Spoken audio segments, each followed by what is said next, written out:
월스트리트 역사상 가장 성공한 펀드 매니저이자 마젤란 펀드를 세계 최대의 뮤추얼 펀드로 키워낸 월가의 영웅 피터 린치는 피델리티의 사장이던 조지 설리반의 골프 캐디를 했던 것을 인연으로 주식시장에 입성해 이후 연평균 29.2%에 달하는 투자 수익률을 기록합니다.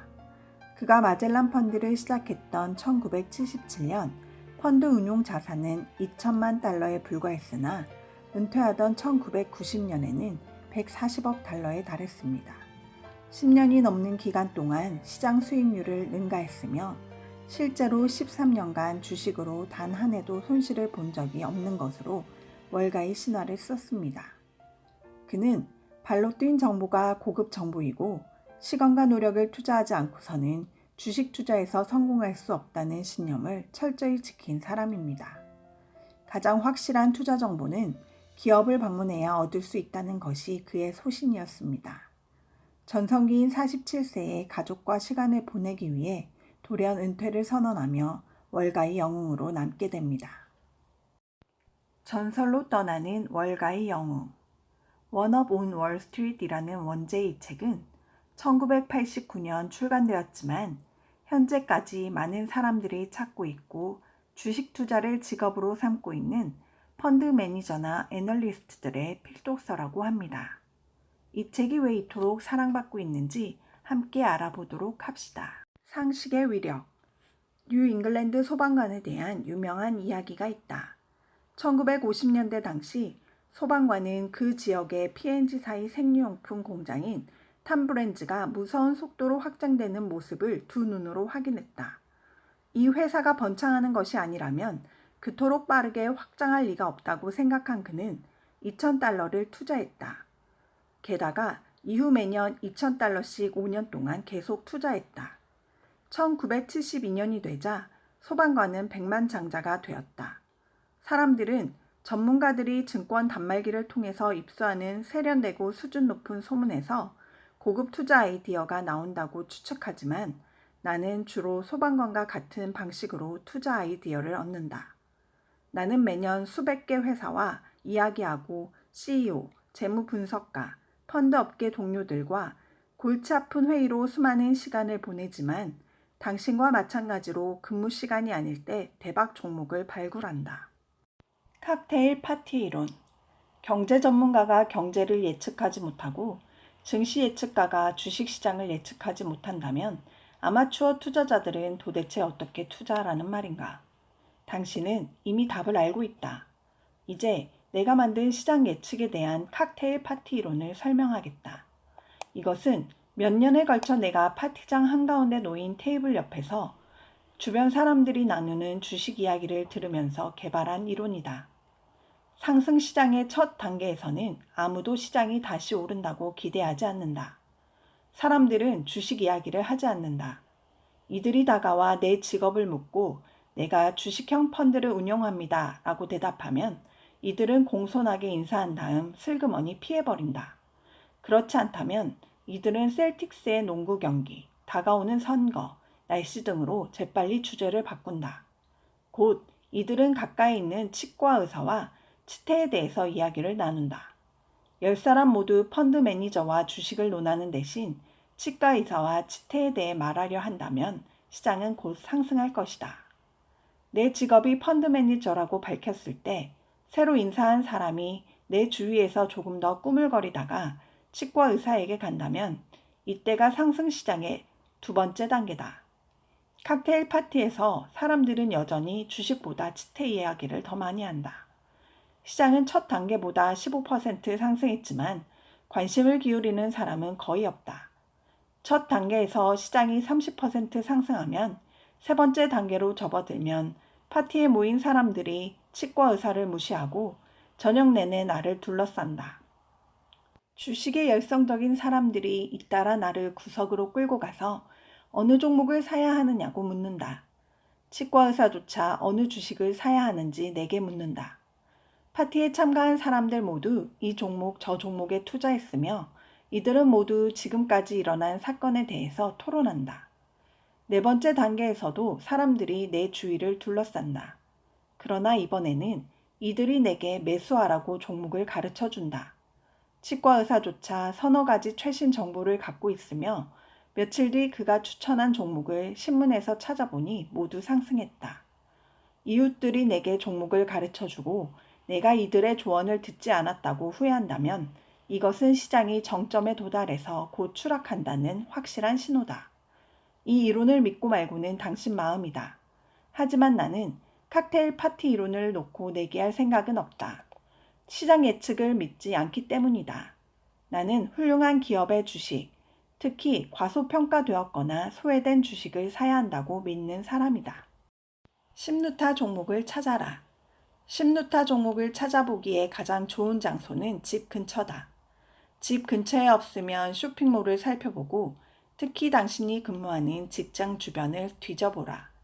던킨도너츠, 리미티드, 스바루, 드레피스, 맥도날드, 탐브랜즈, 펫보이즈 등 이미 언급한 심루타 종목 대부분의 경우 전국에 걸쳐 수많은 장소에서 성공의 조짐이 분명하게 드러났다. 뉴 잉글랜드의 소방관, 켄터키 프라이드 치킨이 처음 문을 연 중부 오하이오의 고객들, 픽앤세이브에 몰린 손님들 모두 월스트리트가 실마리를 얻기 오래전에 대단하군, 이 회사 주식을 사면 어떨까? 라고 생각할 기회가 있었다. 평범한 사람도 유망한 기업을 1년에 두세 번 이상 마주치게 된다. 코닥 본사에 근무하지 않더라도 저렴하고 사용이 간편한 고급 35mm 차세대 일제 카메라 덕에 사진 산업이 다시 살아나고 있으며 필름 매출이 증가하는 것을 알 수 있다. 필름 영업 직원, 카메라 매장 소유주와 직원도 한다. 스티븐 스필버그가 아니어도 줄줄이 이어지는 대히트작 덕분에 파라마운트나 오리온 영화사의 이익이 크게 올라간다는 사실을 알 수 있다. 주식을 샀어. 그런데 유형이 무엇인가? 어떤 경로를 통해서 종목을 발굴하든 발굴하자마자 주식을 매수해서는 안 된다. 사무실에서 들었든 쇼핑몰에서 보았든 당신이 먹어본 음식이든 구입한 상품이든 주식 중개인에게 들은 종목이든 말이다. 사실 이런 초기 정보는 흥미진진한 최신 정보가 담긴 출처불명의 이메일을 받은 것처럼 취급해야 한다.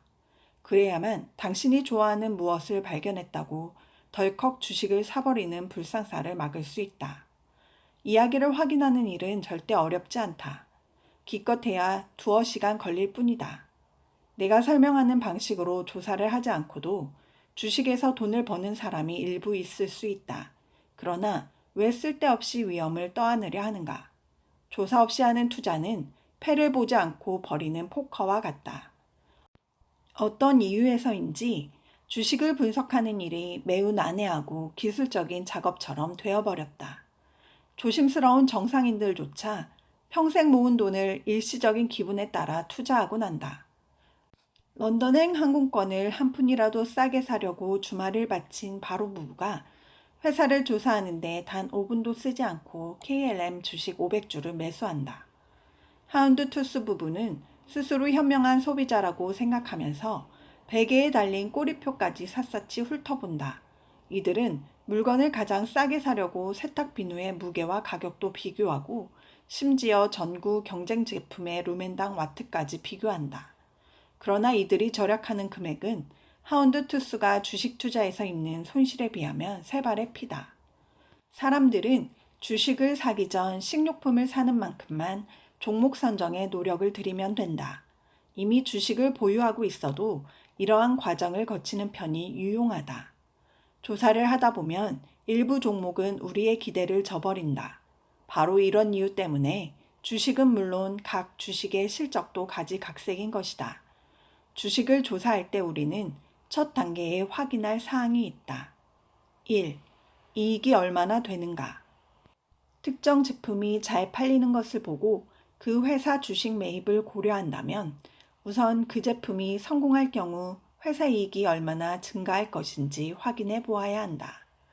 새로운 의학 연구에 따르면 하루 건너 한 번씩 아스피린을 복용할 경우 심장마비에 걸릴 위험이 줄어드는 것으로 밝혀졌다. 이 연구에서는 브리스톨 마이어스의 버퍼린 브랜드를 사용했으나 주가는 거의 움직이지 않아 겨우 50센트 상승한 42.88달러가 되었다. 버퍼린의 작년 국내 매출이 7,500만 달러로 브리스톨 마이어스의 총 매출액 53억 달러에서 1.5%에도 못 미쳤다는 사실을 많은 사람들이 실감했던 것이다. 아스피린을 보고 투자한다면 이스트만 코닥에 인수되기 전에 바이엘 아스피린 제조회사인 스털링 드러그를 매수하는 편이 나았다.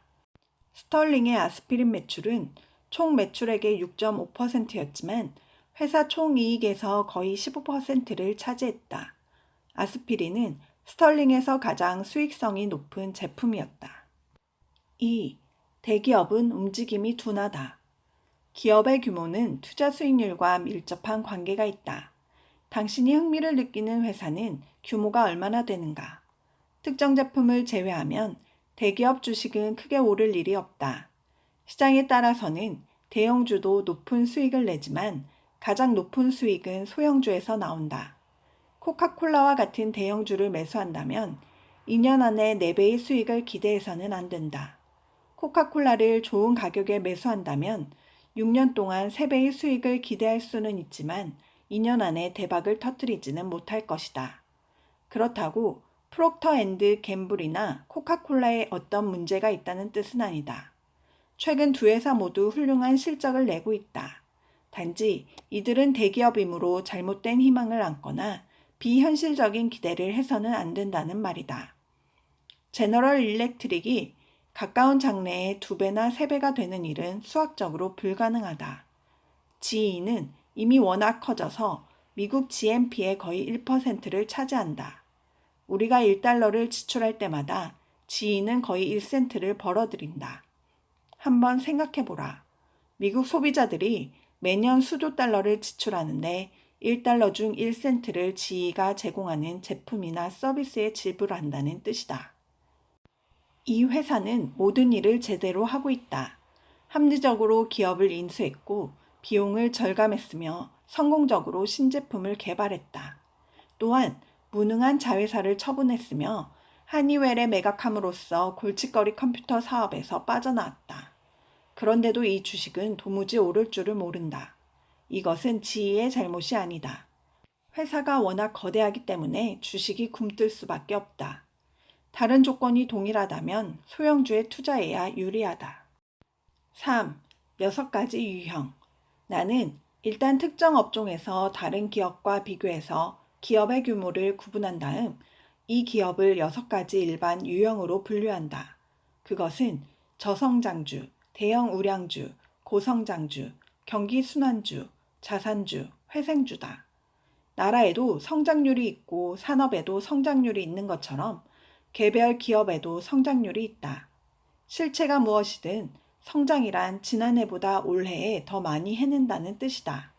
성장 기업이라고 부를 때는 확장하는 기업이라고 보면 된다. 이 회사는 매년 계속해서 매출, 이익, 생산이 증가한다. 개별 기업의 성장률은 경제 전체의 성장률과 대비해서 측정된다. 저성장 기업은 짐작하듯이 매우 느리게 성장한다. 최근 평균 연 3% 수준인 GNP 성장률과 비슷하다. 고성장 기업은 매우 빠르게 성장하는데 때로는 연 20에서 30% 성장하기도 한다. 이러한 회사의 주가가 가장 폭발적으로 성장한다. 6개 유형 가운데 3개 유형이 성장과 관련되어 있다. 나는 성장 주식을 저성장주, 대형 우량주, 고성장주로 구분한다. 1. 저성장주. 저성장주는 성숙한 대기업 주식으로서 대체로 GNP보다 약간 빠른 속도로 성장한다. 저성장주가 처음부터 저성장주였던 것은 아니다. 처음에는 고성장주였으나 성장할 만큼 모두 성장했거나 너무 지쳐서 기회를 활용할 수 없게 되면서 결국 주저앉은 것이다. 어떤 업종이 전반적으로 침체하면 이 업종에 속한 기업들도 대부분 탄력을 상실한다. 저성장주의 뚜렷한 특징 또 한 가지는 정기적으로 푸짐한 배당을 지급한다는 것이다. 기업들은 사업 확장에 자금을 투입할 방법을 찾아내지 못할 때 푸짐한 배당을 지급한다. 기업 경영자들은 배당 지급보다 사업 확장을 훨씬 선호한다. 사업 확장은 항상 자신의 명성을 높여주지만 배당 지급은 기계적이며 아무런 상상력도 필요로 하지 않기 때문이다. 그렇다고 배당을 지급하는 행위가 기업 경영자의 잘못이라는 뜻은 아니다. 배당 지급이 회사에서 이익을 사용하는 최선의 방법인 경우도 많다. 내 포트폴리오에는 2에서 4% 성장하는 저성장주가 많지 않다. 빨리 성장하는 회사가 아니라면 주가도 빨리 오르지 않기 때문이다. 이익 성장이 회사를 부유하게 만들어준다면 게으름뱅이에게 시간을 낭비할 이유가 어디 있는가? 2. 대형 우량주. 대형 우량주의 예를 들자면 코카콜라, 브리스톨 마이어스, 프록터 앤드 갬블 등이 있다. 이 수십억 달러 규모의 거구들은 민첩하게 상승하지 않지만 저성장주보다는 빠르다. 언제 어떤 가격에 매수하느냐에 따라 대형 우량주에서도 상당한 이익을 낼 수 있다. 프록터 앤드 갬블 차트에 나오듯이 이 종목은 1980년대 내내 좋은 실적을 올렸다. 그러나 1963년에 매수했다면 투자 금액의 4배가 되었을 뿐이다. 25년 동안 보유해서 그 정도 수익이라면 그다지 신통한 실적이 아니다. 실제로 누군가 대형 우량주에 투자해서 2배나 3배의 수익을 거두었다고 자랑한다면 보유기간이 얼마였소? 라고 물어보아야 한다. 위험을 무릅쓰고 보유해도 아무 이득을 얻지 못할 때가 많다. 대형 우량주는 내가 대개 30에서 50% 이익을 바라보고 매수하는 종목이며 매도한 뒤에는 주가가 오르지 않은 비슷한 종목에 대해 이런 투자 과정을 되풀이한다. 나는 대형 우량주 일부를 항상 내 포트폴리오에 보유한다. 경기 침체나 공경을 맞이했을 때 포트폴리오를 잘 지켜주기 때문이다. 3. 고성장주. 고성장주는 내가 가장 좋아하는 종목군으로서 연 20에서 25% 성장하는 작고 적극적인 신생 기업이다. 현명하게 선택할 경우 고성장주는 10에서 40루타가 될 수 있다. 심지어 200루타가 되는 경우도 있다. 포트폴리오 규모가 작을 때는 고성장주 한두 개만 성공해도 출세할 수 있다. 고성장주가 꼭 고성장 업종에 속해야 하는 것은 아니다. 저성장 업종에서도 확장할 여지만 있으면 얼마든지 고성장주가 될 수 있다. 패스트푸드 업종의 타코벨, 할인점 사업의 월마트, 의류 소매업 사업의 갭 모두 이런 방법으로 빠르게 성장했다. 이렇게 벼락 성공한 기업들은 한 곳에서 성공 요령을 터득한 다음 이 성공 공식을 이 몰에서 저 몰로, 이 도시에서 저 도시로 복제해서 확산시켜 나갔다. 신규 시장으로 확대해 들어가면서 이익이 경이적으로 증가하므로 주가가 어지러울 정도로 치솟는다. 고성장주는 위험이 높다. 특히 의욕이 지나치면서 자금이 부족한 신생 기업들은 위험하다. 따라서 소형 고성장주는 사라질 위험이 있지만 대형 고성장주는 회사가 흔들리기 시작하면 주가가 가파르게 하락할 위험이 있다. 일단 고성장주가 너무 크게 성장하면 걸리버가 소인국에서 겪었던 똑같은 딜레마를 맞이하게 된다. 팔다리를 뻗을 곳이 없어지는 것이다. 하지만 성장을 지속하는 한 고성장주는 주식시장에서 최고의 종목이 된다. 나는 대처대조표가 건전하고 커다란 이익을 내는 고성장주를 찾는다. 이런 투자의 비결은 이들이 성장을 멈추는 시점과 성장에 대해 지불할 대가를 파악하는 일이다. 4. 경기순환주. 경기순환주는 회사의 매출과 이익이 어느 정도 예측 가능한 방식으로 일정하게 오르내린다. 성장 업종에서는 사업이 계속 확장하지만 경기순환 업종에서는 사업이 확장과 수축을 되풀이한다. 자동차 및 항공기 회사, 타이어 회사, 철강 회사, 화학 회사가 모두 경기순환주다. 방위산업체도 경기순환주처럼 움직이는데 회사의 이익이 다양한 행정부의 정책에 따라 증가하고 감소하기 때문이다. 경기가 침체에서 벗어나 활력을 되찾게 되면 경기순환 기업이 번창하며 주가가 대형 우량주보다 훨씬 빠르게 상승한다. 이것은 당연하다. 호황기에는 사람들이 새 자동차를 사고 항공편을 더 자주 이용하며 철강, 화학 제품 등에 대한 수요가 증가하기 때문이다. 그러나 경기가 불황이면 경기순환주는 더 고전하고 주주들의 지갑도 더 얄팍해진다.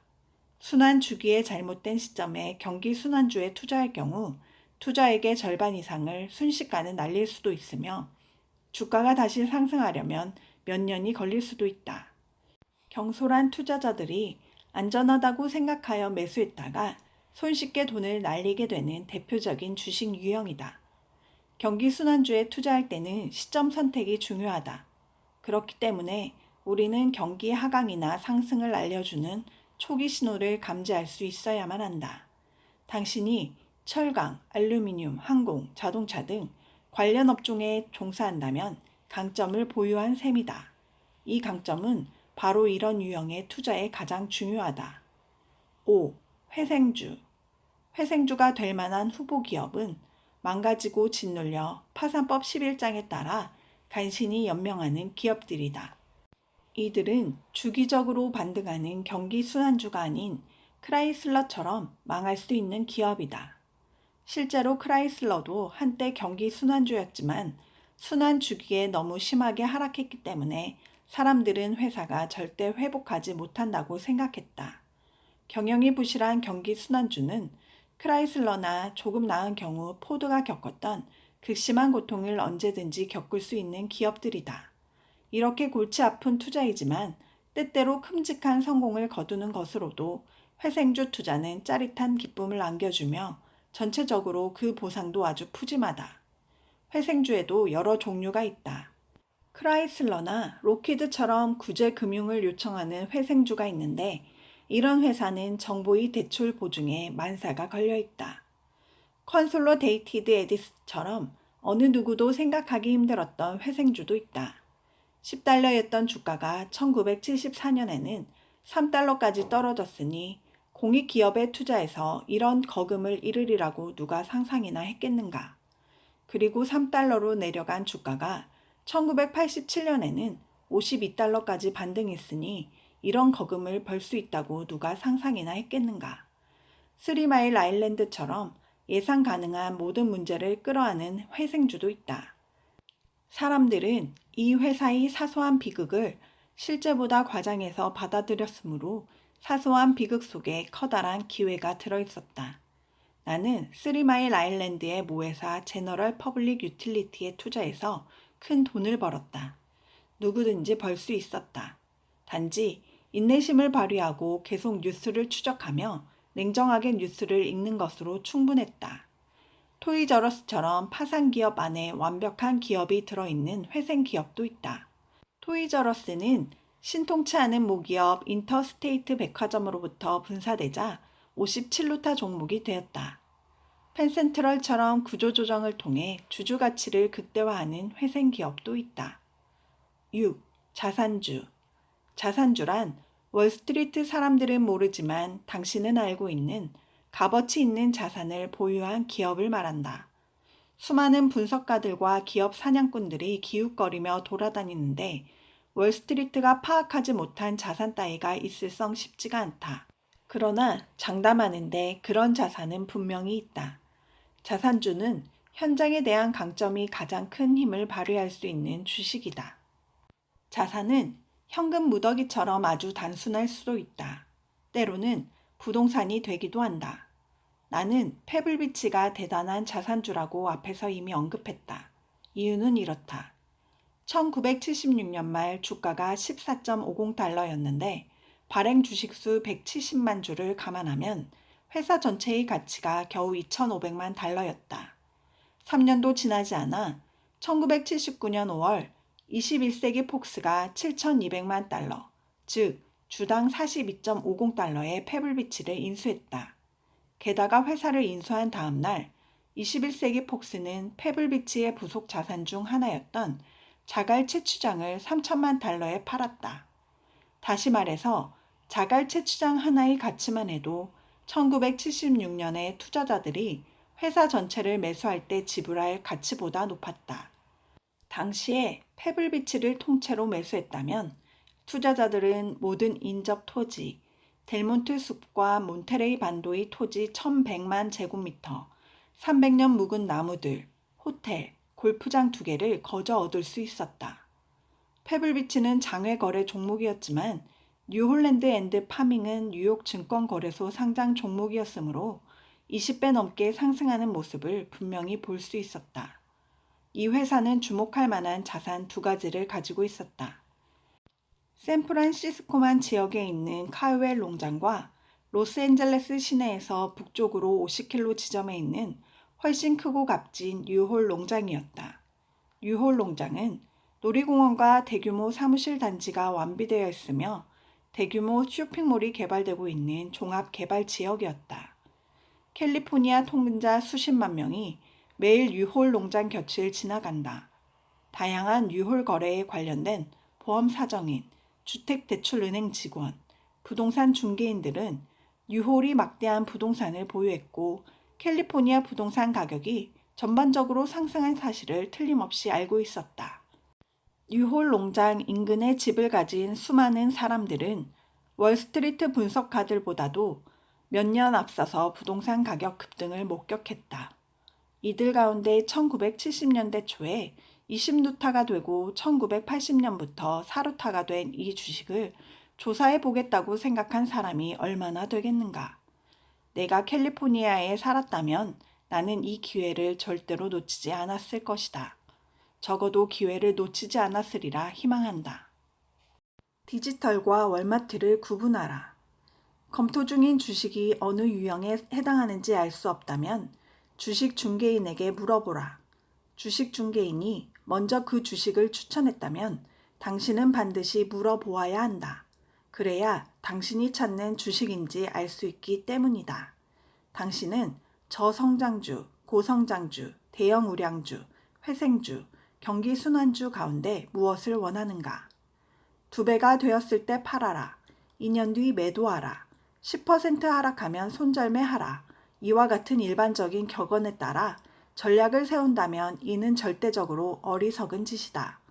온갖 유형의 주식에 고루 적용되는 보편적인 공식을 찾아내기는 불가능하기 때문이다. 월마트 같은 잠재력을 보유한 고성장 신생기업에 투자했으므로 1000% 수익을 거둘 가능성이 있는데도 50% 수익을 얻고 매도한다면 어리석은 일이다. 반면에 대형 우량주인 렐스턴 퓨리나가 이미 2배로 뛰었고 전망이 밝지 않은데도 2배의 상승을 기대하며 계속 보유한다면 이것도 미친 짓이다. 대형 우량주인 브리스톨 마이어스를 좋은 가격에 매수했다면 이 종목을 치워놓고 20년 동안 잊고 지내도 상관없다. 하지만 경기 순환주인 텍사스 에어를 매수했다면 잊고 지내서는 안 된다. 허약한 경기 순환주를 보유한 채 경기 침체기를 지내서는 곤란하다. 주식의 유형을 분류하는 일이 투자 논리를 개발하는 첫 단계다. 이제 당신은 적어도 어떤 논리가 될 것인지는 알 수 있다. 최종 점검 목록. 다음은 6가지 유형의 주식에 대해서 우리가 파악해야 하는 내용을 요약한 것이다. 주식 전반. PER 같은 업종의 비슷한 회사에 비해 이 회사의 PER이 높은가 낮은가. 기관 투자가의 보유 비중은 보유 비중이 낮을수록 좋다. 내부자들이 매입하고 있으며 회사가 자사주를 매입하고 있는가. 둘 다 긍정적인 신호다. 지금까지 이익 성장 실적은 어떠한가? 이익은 단발성인가 지속성인가? 회사의 대차 대조표가 건전한가 취약한가? 재무 건전성 등급은 현금 보유량. 포드의 주당 현금이 $16라면 이 주식은 $16 밑으로는 떨어지기 힘들다. $16가 이 주식의 바닥이다. 저성장주. 저성장주는 배당이 중요하므로 배당이 항상 지급되었는지 꾸준하게 증가했는지 확인한다. 배당이 아니라면 보유할 이유가 없다. 가급적이면 배당이 이익에서 차지하는 비중도 확인한다. 그 비중이 낮으면 이 회사는 공경을 맞이해도 여유가 있다. 이익이 줄어도 배당을 지급할 돈이 되기 때문이다. 그 비중이 높으면 배당을 지급하지 못할 위험이 더 높다. 대형 우량주. 이들은 좀처럼 망하지 않을 대기업들이다. 주요 관심사는 주가인데 PER을 보면 비싼지의 여부를 판단할 수 있다. 사업 다학화로 장차 이익이 감소될 가능성이 있는지 확인하라. 회사의 장기 성장률을 확인하고 최근 몇 년 동안 동일한 탄력을 유지하고 있는지도 점검하라. 이 주식을 영원히 보유할 계획이라면 이전 침체기와 시장 폭락 때 실적이 어떠했는지 확인하라. 경기 순환주. 재고를 계속 자세히 지켜보고 수요, 공급 관계도 살펴보라. 시장에 새로 진입하는 기업이 있는지 지켜보라. 이는 대개 위험한 신호다. 경기가 회복되면 점차 PER이 내려간다고 예상하라. 투자자들이 경기가 막바지에 이르렀다고 내다볼 때 회사의 이익이 최대치에 이른다. 투자한 경기 순환주를 잘 알면 경기 순환을 파악하는 데 유리하다. 고성장주. 유망 제품이 그 회사의 사업에서 차지하는 비중이 높은지 확인하라. 최근 몇 년 동안 이익 성장률이 얼마였는가? 나는 20에서 25% 성장률을 좋아한다. 성장률이 25%가 넘는 기업은 경계한다. 인기 업종에는 성장률이 50% 회사도 있지만 알다시피 이런 회사는 위험하다. 회사가 확장 능력을 입증하려면 2개 도시 이상에서 성공 공식을 복제해서 매장 운영에 성공해야 한다. 회사가 성장할 여지가 있어야 한다. 내가 처음 방문했을 때 픽앤세이브는 남부 캘리포니아에 매장을 열었고 북부 캘리포니아 매장 설치에 대해 막 논의를 시작하고 있었다. 따라서 확장할 주가 49개나 남아 있었다. 반면 시어스는 어디에나 매장이 있었다. PER이 성장률과 비슷한 수준인가? 확장 속도가 빨라지고 있는가 느려지고 있는가? 주식을 보유한 기관 투자가가 소수이고 조사하는 분석가도 몇 명에 불과한가? 상승하는 고성장주에는 이것이 커다란 이점이 된다. 회생주. 채권자들이 자금을 회수해도 회사가 생존할 수 있는지가 가장 중요하다. 이 회사가 보유한 현금이 얼마인가? 부채는 얼마인가? 부채 구조는 어떠한가? 문제를 해결하는 동안 얼마나 오랫동안 적자 영업을 버텨낼 수 있는가? 이미 파산했다면 주주들에게 남은 몫은 얼마인가? 회사가 어떤 방법으로 회생할 계획인가? 무수익 사업을 처분했는가? 이것은 이익에 매우 중요하다. 텍사스 인스트루먼트 역시 전형적인 회생주였다. 1983년 10월 회사는 가정용 컴퓨터 사업에서 철수한다고 발표했다. 회사는 1983년 한 해에 가정용 컴퓨터 사업에서 5억 달러 넘게 손실을 입었다. 물론 이 결정에 따라 대규모 상각이 이루어졌다. 하지만 회사는 강점을 보유한 반도체와 방위 전자장비 사업에 집중할 수 있었다. 발표 다음 날 텍사스 인스트루먼트는 주가가 101달러에서 124달러로 뛰어올랐다. 그리고 4개월 뒤에는 176달러가 되었다. 이 사업이 회복되는가? 이스트만 코닥도 사업이 회복되어서 필름 매출의 새로운 붐 덕분에 이익을 올리고 있다. 원가가 절감되고 있는가? 그렇다면 그 효과는 어떤가? 크라이슬러는 공장을 폐쇄하여 원가를 극적으로 낮췄다. 또한 전에는 직접 생산하던 많은 부품을 하청 주기 시작했다. 이 과정에서 비용 수억 달러를 절약했다. 크라이슬러는 원가가 최고 수준인 자동차 회사에서 최저 수준인 회사로 탈바꿈했다. 자산주. 자산의 가치가 얼마인가? 숨은 자산이 있는가? 위 자산에서 차감해야 하는 부채가 얼마인가? 회사가 새로 부채를 일으켜서 자산의 가치를 떨어뜨리는가? 주주들이 자산에서 이익을 얻도록 도와주는 기업 사냥꾼이 대기하고 있는가? 포트폴리오 설계. 사람들은 흔히 주식시장에서 연 25에서 30% 수익을 얻으면 만족스럽겠다고 말한다. 만족스럽다고? 그 정도 수익률이라면 일본인과 베이스 브러더스와 함께 머지않아 미국의 절반을 소유하게 된다. 20세기의 거물들조차 30% 수익을 계속 유지할 수 없었으며 월스트리트도 조작해내지 못했다. 물론 어떤 해에는 30% 수익을 올리겠지만 어떤 해에는 2% 수익에 그치거나 아니면 20% 손실을 입기도 한다. 이것이 우리가 받아들일 수밖에 없는 시장의 속성이다. 기대가 높으면 무슨 문제라도 있는가? 만일 매년 30% 수익을 기대한다면 우리는 주식 투자가 뜻대로 되지 않는다고 좌절감을 느끼기 쉬우며 성급함을 견디지 못하고 정작 중요한 시점에 투자를 포기하게 된다. 더 나쁘게는 현실성 없는 수익을 추구하면서 불필요한 위험을 떠안을지도 모른다. 그러나 장기적인 이익 극대화는 시장이 좋을 때나 나쁠 때나 전략을 고수하는 경우에만 가능하다. 25%에서 30%가 현실적인 수익률이 아니라면 얼마가 현실적인가? 연 9에서 10%가 주식의 일반적인 장기 수익률이며 역사적인 시장 평균이다.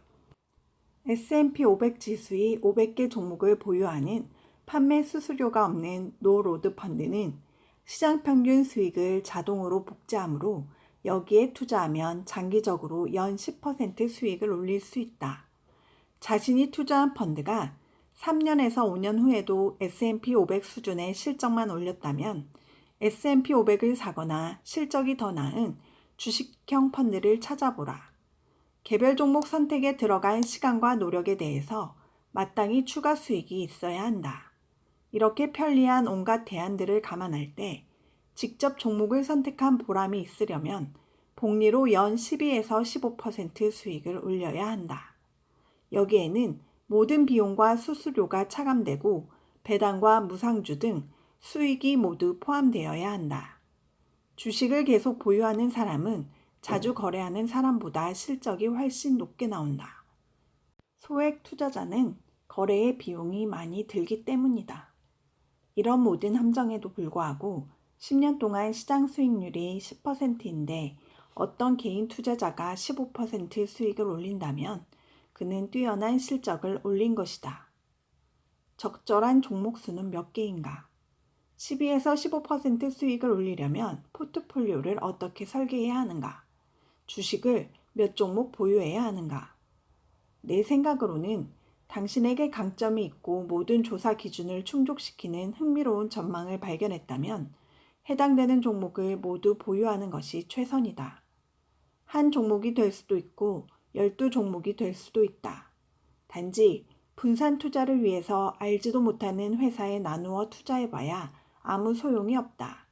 어리석은 분산 투자는 소액 투자자들을 괴롭힐 뿐이다. 그렇더라도 단 한 종목만 보유하는 것은 안전하지 않다. 최선의 노력을 기울였더라도 당신이 선택한 종목이 예기치 못한 상황에 희생될지도 모르기 때문이다. 소규모 포트폴리오라면 나는 3개에서 10개 정도 보유하면 마음이 편할 것이다. 이렇게 하면 몇 가지 이점이 있다. 1. 심루타 종목을 찾는 입장이라면 보유 종목이 많을수록 그 안에서 심루타 종목이 나올 가능성도 높아진다. 유망한 속성을 지닌 여러 고성장주 가운데 실제로 가장 많이 오르는 주식은 뜻밖의 종목일지도 모른다.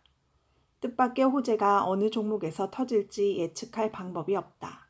그런 점에서 보유 종목을 늘리면 호재를 잡을 가능성도 높아진다. 2. 보유 종목이 늘어날수록 종목별 자금 배분의 유연성이 높아진다. 이것은 내 전략의 중요한 부분이다. 어떤 사람들은 내가 성공한 이유가 성장주에 전문화했기 때문이라고 말한다. 그러나 이는 부분적으로만 옳은 말이다. 나는 성장주의 펀드 자금을 30에서 40% 이상 배분해 본 적이 전혀 없다. 나머지는 이 책에서 설명한 다른 유형의 분산 투자했다. 보통 나는 약 10에서 20%를 대형 우량주에 배분하고 약 10에서 20%를 경기 순환주에 배분하며 나머지를 회생주에 배분한다.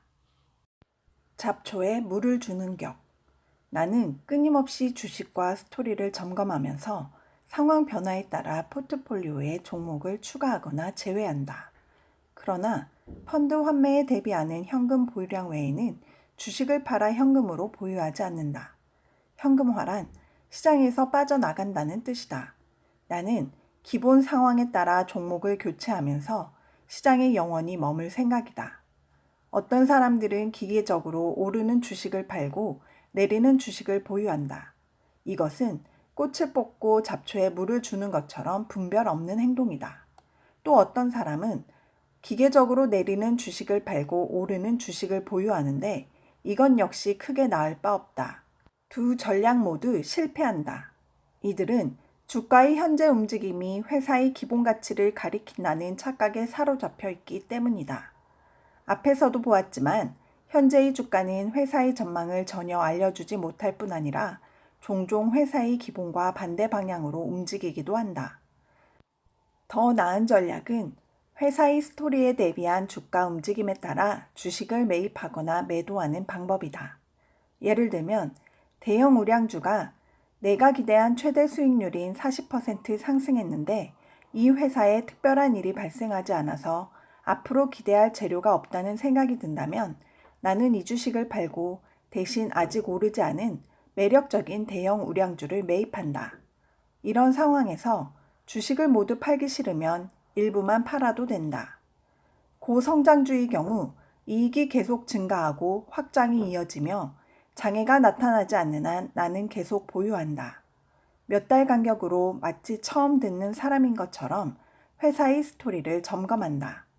고성장주 두 종목 중 하나는 주가가 50% 상승했지만 스토리가 수상해지고 하나는 주가가 내렸거나 보합이지만 스토리가 나아지고 있다면 나는 상승한 고성장주를 팔고 두 번째 고성장주를 포트폴리오에 추가한다. 경기순환주와 회생주도 마찬가지다. 기본이 나빠지고 가격이 오른 종목에서 빠져나와 기본이 좋아지고 가격이 내린 종목으로 들어가라. 좋은 주식이 가격이 내렸다면 이것은 그 가격에 주식을 팔고 다시 사지 않는 사람에게만 비극이 된다. 내 입장에서 보면 주가 하락은 유망하지만 실적이 부진한 종목들을 싸게 살 수 있는 기회다. 진정한 매도 시점. 시장을 보아도 매도 시점을 알 수 없다면 무엇을 보아야 하는가? 한 가지 공식을 적용해서 될 일은 아니다. 나는 특정 사업이 특정 방법으로 명백하게 영향을 받는 몇몇 경우가 아니라면 외부 경제 여건에 관심을 기울이지 않는다. 저성장주 매도 시점. 먼저 나는 저성장주를 많이 보유하지 않기 때문에 이 유형에 대해서는 크게 도움을 줄 수가 없다. 내가 매입하는 저성장주는 30에서 50% 상승하면 매도하고 주가가 하락했더라도 기본이 악화되면 역시 매도한다. 그 밖의 매도 신호는 다음과 같다. 회사가 2년 연속 시장 점유율이 하락했고 다른 광고 대행사를 하나 더 고용한다. 신제품 개발도 하지 않고 연구 개발비 지출도 삭감하며 회사가 더 이상 노력하지 않는 것으로 보인다. 최근에 비관련 기업 인수 2건이 사업 다각화로 보이는데 회사는 첨단 기술 분야에서 추가로 인수 대상 기업을 물색 중이라고 발표한다. 회사가 인수에 지나친 비용을 지출하는 바람에 대차대조표가 부채는 없고 거액의 현금을 보유했던 상태에서 현금은 없고 거액의 부채를 지는 상태로 악화되었다. 주가가 가파르게 하락하는데도 자사주를 매입할 잉여 자금이 없다. 주가가 내려가도 배당 수익률이 투자자들의 관심을 끌 만큼 높지가 않다. 대형 우량주 매도 시점. 대형 우량주는 내가 빈번하게 다른 대형 우량주로 교체 매매하는 종목이다. 대형 우량주에 대해서는 단기간에 심루타를 기대해봤자 소용이 없다. 주가가 이익선 위로 올라가거나 PER이 정상적인 범위에서 크게 벗어나면 매도하고 기다렸다가 나중에 더 낮은 가격에 다시 매입하든지 아니면 나처럼 다른 대형 우량주를 매입하라. 다른 매도 신호는 다음과 같다. 지난 2년 동안 도입된 신제품들이 엇갈린 실적을 보였고 아직 시험 단계에 있는 다른 신제품들은 출시되려면 1년을 기다려야 한다. 같은 업종의 비슷한 회사는 PER이 11에서 12인데 이 회사의 PER은 15다. 작년에 회사 주식을 매입한 임원이나 관리자가 한 사람도 없다. 회사 이익의 25%를 차지하는 주요 사업부가 현재 진행 중인 경제 침체에 취약하다. 회사의 성장률이 하락하고 있고 지금은 원가 절감으로 이익을 유지하고 있지만 앞으로는 더 이상 원가를 절감하기 어렵다. 경기 순환주 매도 시점. 매도의 최적 시점은 경기 상승 순환이 끝나기 전이다. 그러나 그 시점을 누가 알겠는가? 심지어 이들이 말하는 경기 순환을 제대로 아는 사람이 누가 있겠는가. 때로는 이 분야의 정통한 선봉 투자자가 회사의 하락 징후가 나타나기 1년 전부터 주식을 매도한다. 아무런 이유 없이 주가가 하락하기 시작한다.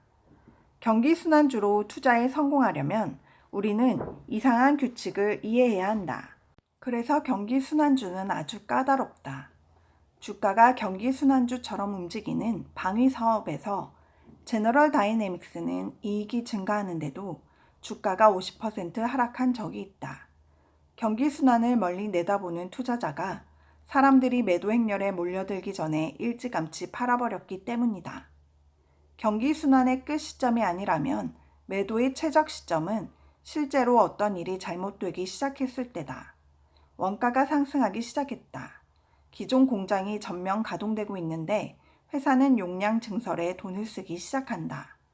무엇에 끌려서 지난 불황과 호황 사이에 해당 주식을 매입했든지 당신은 이제 최근 호황이 지났다는 점에 주의해야 한다.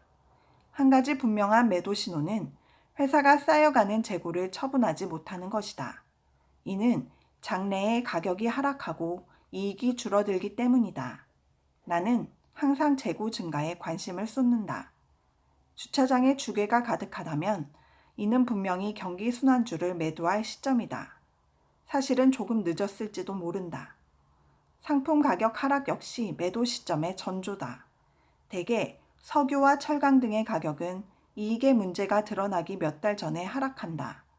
유용한 신호 또 한 가지는 상품의 선물 가격이 현물 가격보다 내려가는 것이다. 애초에 경기순환주의 매입 시점을 파악할 정도로 강점이 있는 투자자라면 가격 변화도 알아챌 것이다. 기업 간 경쟁 역시 경기순환주의 나쁜 신호다. 새로 진입한 기업은 가격을 인하해서 고객을 획득할 수밖에 없다. 이 때문에 다른 기업들도 모두 가격을 인하해야 하므로 제조업체들은 모두 이익이 감소하게 된다. 다른 매도 신호는 다음과 같다. 핵심 노사협약 2건이 12개월 후 만료되는데 노조 대표들이 지난 협약에서 포기했던 임금과 복지 혜택을 완전히 회복시켜 달라고 요구한다. 제품에 대한 최종 수요가 감소하고 있다. 회사가 낡은 공장을 적은 비용으로 현대화하는 대신 환상적인 새 공장을 짓기 위해서 자본적 지출 예산을 2배로 늘렸다. 회사는 원가 절감에 노력했지만 여전히 해외 제조업체와 경쟁할 수가 없다. 고성장주 매도 시점. 여기서 핵심은 잠재적 신루타 종목을 놓치지 않는 것이다. 반면 회사가 악화되어 이익이 줄어들면 투자자들이 올려놓은 PER도 내려간다. 이것은 충성스러운 주주들에게는 매우 값비싼 이중 불행이다. 지켜보아야 할 핵심 요소는 고속 성장의 2번째 단계가 언제 끝나냐는 것이다. 갭이 신규 매장 설립을 중단하고 기존 매장들이 초라해 보이기 시작하며 갭에서는 요즘 유행하는 표백한 데님 의류를 팔지 않는다고 자녀들이 불평한다면 10중 8구 매도를 고려할 시점이다. 월스트리트 분석가 40명이 이 주식을 최우선으로 추천하고 주식의 60%를 기관 투자가들이 보유하고 있으며 주요 잡지 3개가 CEO에게 아첨하는 기사를 싣는다면 이때는 확실하게 매도를 생각할 시점이다. 경기 상승기가 다가오면 PER이 낮아지는 경기순환주와는 달리 고성장주는 대개 PER이 갈수록 높아진다. 터무니없고 비논리적인 수준까지 올라가기도 한다. 폴라로이드와 에이번 프로덕츠를 기억하라. 이런 거대 기업이 PER 50이라니. 눈치 빠른 초등학교 4학년짜리도 매도 시점이라고 알아차렸을 것이다. 미국의 모든 주요 고속도로를 따라 30km마다 홀리데이인즈 프랜차이즈가 있고 지블로터로 여행을 갔더니 바위 위에 홀리데이인즈가 세워져 있다면 이제는 분명히 걱정할 시점이다. 이제 홀리데이인즈가 어디로 확장해야 하는가?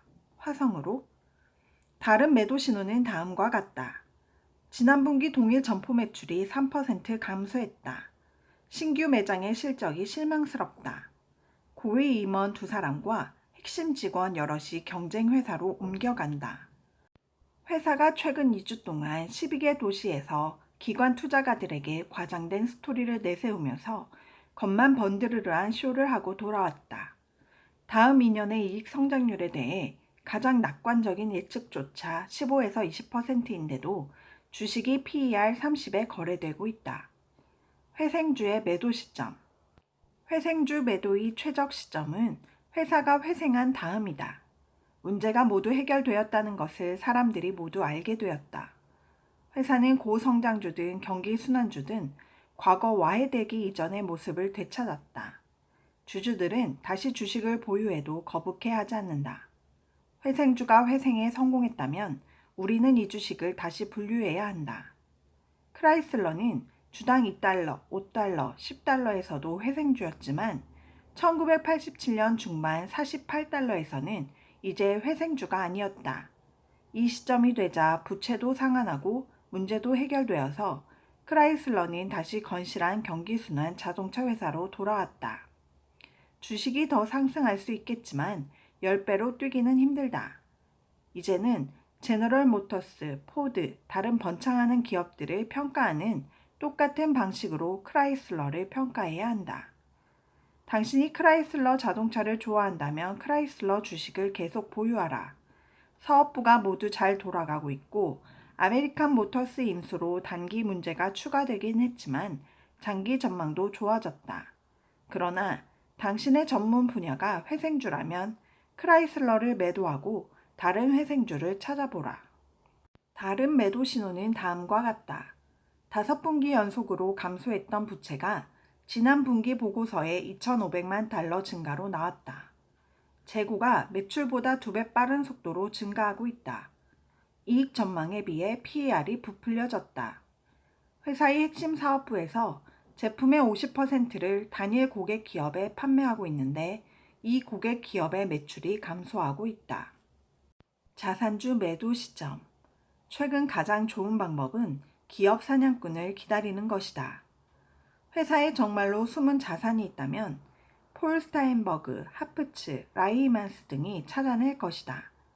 회사가 흥청거리며 빚을 져서 자산 가치가 줄어들지 않는 한 자산주는 계속 보유해야 한다. 디즈니는 자신의 가치도 모르는 졸고 있는 회사였으나 스타인버그가 찾아와 경영진을 자극하면서 주주 가치를 제고하게 만들었다. 아무튼 이 회사는 발전하고 있다. 디즈니는 만화 영화에서 탈피하여 탁월한 솜씨로 더 폭넓게 더 많은 성령 관객들을 매료시키고 있다. 디즈니 채널과 일본 테마파크에서도 성공을 거두고 있으며 다가오는 유럽 테마파크도 유망하다. 둘도 없는 영화 대출소와 플로리다와 캘리포니아에 부동산을 보유하고 있으므로 디즈니는 자산주 겸 회생주 겸 성장주다.